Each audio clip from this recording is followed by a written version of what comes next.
Welcome back to the Fever, everyone. It's time to hit those brackets. Let's find out what the playoff matches are going to be like for the first round of the bi-district playoffs. Starting with Class 4A now, Division I, Friendship taking on Palo Duro in a big game for the Tigers. You know, they've obviously felt this postseason environment for a week now. How do you see this one turning out, George? Yeah, this is one I think that Friendship is finally just glad to get to. You know, they've been under so much pressure, you know, through this non-district season or through the district season. You know, struggling, you know, with some of their play, struggling with the offense. And the good thing is, you know, everything, you know, kind of lines up right for them. They're going in with some good momentum coming off the Lakeview game. And they get this one at home because, you know, this is a game where last year they lost this flip and had to play at Dick Bivens Stadium in Amarillo and went up there and beat Amarillo Palo Duro 29-7. So now this is the return match. You get it on a Saturday afternoon at Tiger Stadium. The weather should be great. You know, I think the Tigers are looking for some good things. You know, this is an interesting deal. You know, 4A or 4-4A played a lot of 3-4A. You know, up and down the line. You know, Friendship played both Pampa and Randall and pretty much handled them pretty good. You know, Palo Duro and Canyon, you know, were the top two in this district, I think, but only Canyon finished with a 500 or better record, you know, overall. You know, and so Palo Duro comes in at 4-6. Last year they came into this game 3-7. It was a defensive battle for the first half. Friendship pulled away in the second half. I think this is probably going to be a little bit of the same thing. I think both teams are going to have to feel each other out. Steve Parr up there at Amarillo Palo Duro does a great job running the old wing tee, and he's been running that for a long time, so they really know what they're doing. They have a couple of good running backs. Both of them each had a 300-yard game in the same game earlier this season against Caprock. So it's going to be a big test for Friendship defensively, but that's what they've been living on all year is their defense. I think they'll handle things well. Again, I look for Friendship, to get the win, you know, kind of going away. I think it'll be a similar deal as last week against Lakeview. Look for Friendship to win this one in the second half. All right, jumping into Class 3A Division I bracket now, and Lubbock Estacado taking that top seed out of District 1 3A. They get to share the title. First share of a district title since 1997. That's huge for the Matadors going in this one because they're going to have a big test against Abilene Wiley. Yeah, they are. Abilene Wiley is an outstanding football team. This is a Wiley team that actually beat Friendship in the non-district and did it pretty well. You know, Abilene Wiley just has all the tools right now. They've got a great running game and a good quarterback if he's able to play. Like I mentioned earlier, you know, Matt Preston, the quarterback at Abilene Wiley, suffered a knee sprain late in their loss to Graham a couple weeks ago, and they're talking about him being out for 3 or 4 weeks, which would put him out for maybe the first couple rounds of the playoffs. And if that happens, I think that changes Wiley's dynamic a little bit. You know, they've got a couple of good backup quarterbacks, but Matt Preston is really what makes them go. So that could really change how Estacado is able to defend them, and it could really allow Estacado to use its speed and maybe balance some things out. I think if Matt Preston's in, then Wiley is a better team, and they're able to do some things that can counter Estacado's speed. If he's out, then I think, you know, things are really more even, and then I think the emphasis switches to Abilene Wiley's defense and what they're going to be able to do to stop Estacado's speed, because Estacado right now, as we've both seen, the way they're playing in these last 4 games, their speed is really coming to the front. They are running the football very well. Deverick Stubblefield has gained a lot of confidence, I think, in the last 4 weeks, throwing the football and running the football, just really directing that offense. So I like the way Estacado is playing right now. The deal is, if Matt Preston plays or if he doesn't play, if he plays, then I think Wiley is probably going to be, you know, a little bit ahead of Estacado. If he doesn't, it's a close game. Thing is, you know, the way Wiley has played all year, I think it's going to be a very close football game. I just think Estacado may come up a play or two short. I think Wiley wins this one in Midland. Go with the Bulldogs. All right, going over to Class 2A Division I now. Muleshoe taking on Amarillo River Road. The Mules, they're still rolling. They've got this 25-game winning streak going on. Is it just going to keep going for David Wood and his group? Yeah, I think it is. You know, as good a story as River Road is, you know, hasn't been in the playoffs in a decade. You know, Muleshoe is just going to be that much better. They got their test this last week against Friona. They survived it, and I think that's going to serve them well going into the bi-district round. You know, as long as Muleshoe doesn't look ahead to Littlefield, Littlefield or Alpine, because that's really not a guarantee either. But as long as they're not looking ahead to the next round, I think Muleshoe will be okay. I think they've got the offense to be able to get it done. I think they've got the defense to be able to get it done. You know, River Road is going to come in. They're going to see Muleshoe. They're going to see defending state champions. They're not going to have any experience with this whatsoever. So I think Muleshoe is going to have the advantage in pretty much every area, and I like the Mules in this one in the bi-district round. All right, you hinted at it. Obviously, Alpine taking on Littlefield, the game right below Muleshoe and River Road. But how big is it going to be for the Wildcats not to be the ones looking ahead, considered they're the ones that lost that close one a year ago?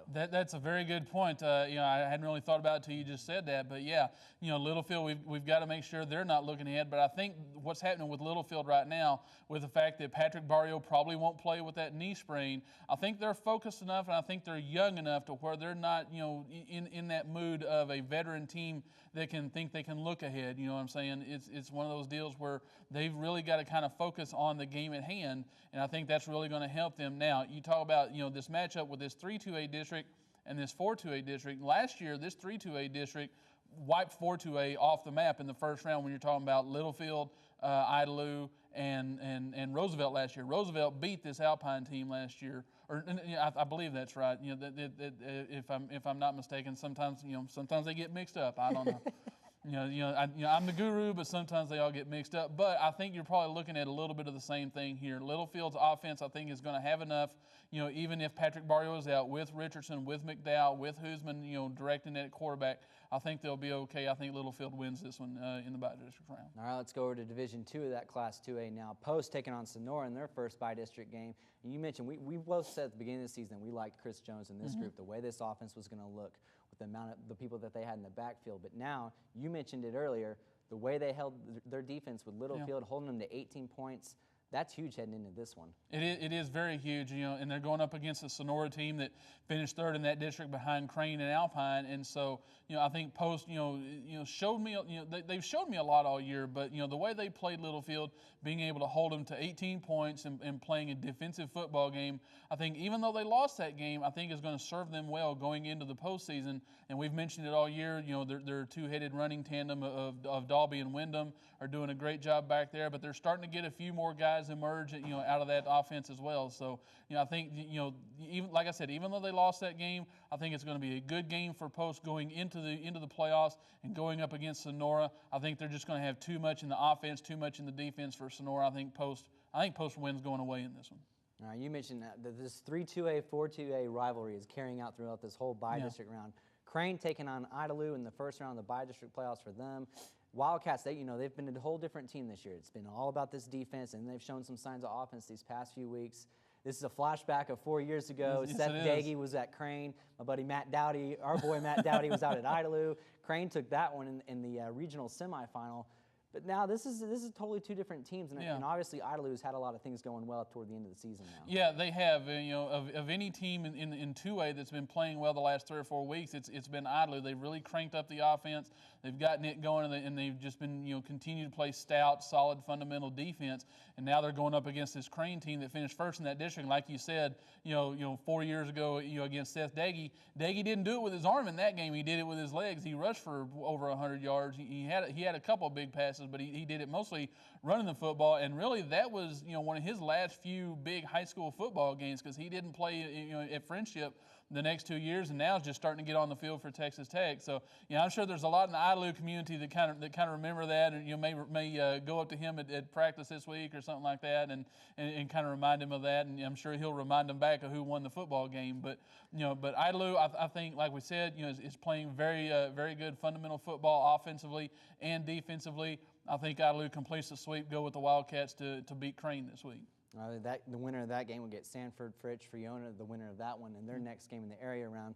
Going over to Division I, Class 1A now, Sudan taking on Olton. Two good teams, two teams that have shown a lot, but have also, given some back in these past few weeks. Who do you like out of this one? Well, I like Olton in this one for the simple fact that, I like the way they recovered from their loss to New Deal to start district, and they've gone on and put together a pretty good win streak. They were able to shake that off and get back to playing the way that Olton was during the non-district season, and they're putting up the stats again now. Now they go up against a Sudan team that was kind of up and down in district a little bit.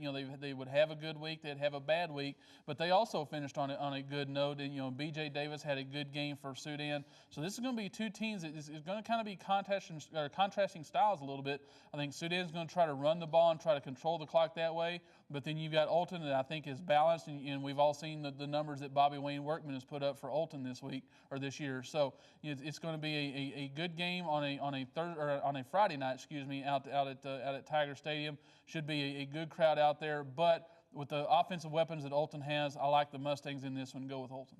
All right, going over to Division II now. Spring Lake Earth taking on Hale Center, and obviously Spring Lake Earth is a team that's been looking real good this whole season.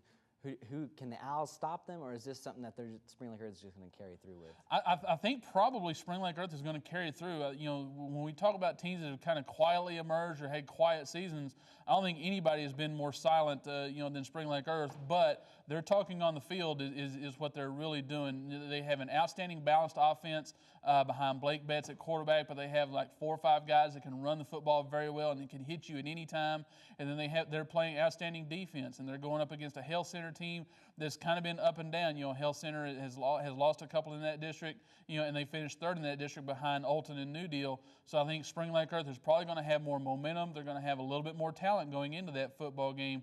And I like what the Wolverines are doing. It's kind of a flashback to the old Red Dawn days, if you want to scream Wolverines with Patrick Swayze and all those guys out there. So you Wolverine fans go crazy. I think you get a win in this first round.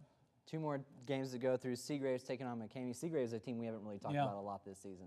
So, Seagraves is another one of those teams that's kind of quietly emerged. When that district started shaping up, we saw Seagraves, we talked about them when they lost to New Deal, but they've kind of done what Olton did. They kind of came back. They got back to fundamental football, to doing what they do best. And what they do best is just simply run the football. If Seagraves throws a pass, call the newspapers, because that's what the news is.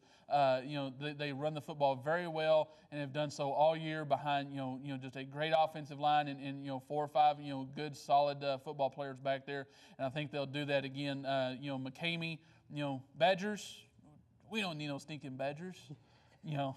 I'm sorry, I had to throw that one in there, but. Seagraves, I think, is going to go and run the football, and McCamey has been down this year. This has not been a typical McCamey team. They're coming in 2-8, and so I think Seagraves is going to be able to go in on Saturday afternoon, run the football again, and get a win over the Badgers. All right, final game to go through. New Deal taking on Farwell in this last one. Obviously, Lions, a team we both expect to be maybe the final team standing on the podium at the end of this thing. Very well could be.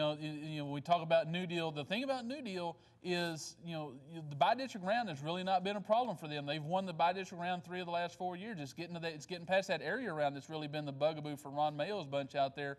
But this is a group I think that could do it. They've got some solid play on defense. They've got guys stacked all over that offense that can make plays. Even when guys like Stephen Bryan are injured, they guys like Isaac Chavez Ward that come in and play outstanding football, leading that team. So Farwell had a good surge at the end of the season. I just don't think they're going to be able to match up with New Deal very well. I think the Lions are poised for a bi-district win in this one. Go with New Deal.